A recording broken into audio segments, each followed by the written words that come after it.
राधे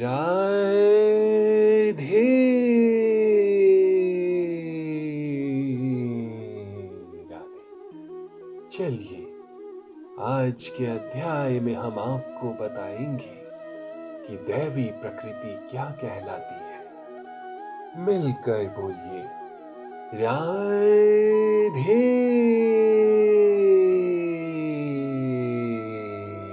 राधे। हे पार्थ, मोह मुक्त महात्मा जन दैवी प्रकृति के संरक्षण में रहते हैं।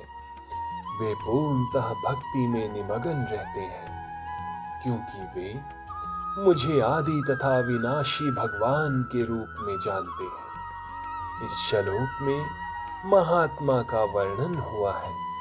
महात्मा का सबसे पहला लक्षण यह है कि वे दैवी प्रकृति में स्थित रहता है। वो भौतिक प्रकृति के अधीन नहीं होता।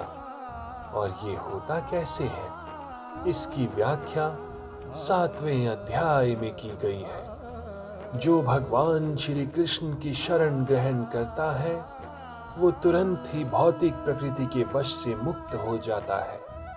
यही वो पात्रता है।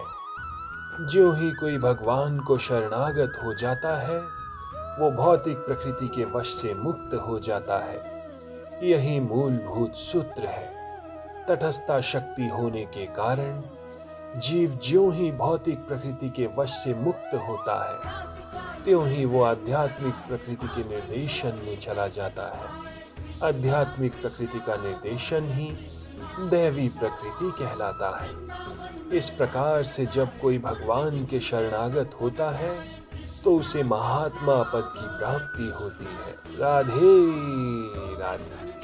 महात्मा अपने ध्यान को कृष्ण के अतिरिक्त अन्य किसी और नहीं ले जाता, क्योंकि वो भली भांति जानता है कि कृष्ण ही आदि परम पुरुष समस्त कारणों के कारण है। इसमें तनिक भी संदेह नहीं है। ऐसा महात्मा अन्य महात्माओं या शुद्ध भक्तों की संगति से प्रगति करता है। शुद्ध भक्त तो कृष्ण के अन्य स्वरूपों यथा चतुर्भुज महाविष्णु रूप से भी आकृष्ट नहीं होते।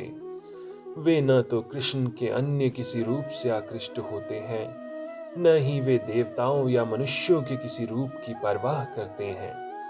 वे कृष्ण भावनामृत में केवल कृष्ण का ध्यान करते हैं। वे कृष्ण भावनामृत में निरंतर भगवान की अविचल सेवा में लगे रहते हैं। मिलकर बोलिए, राधे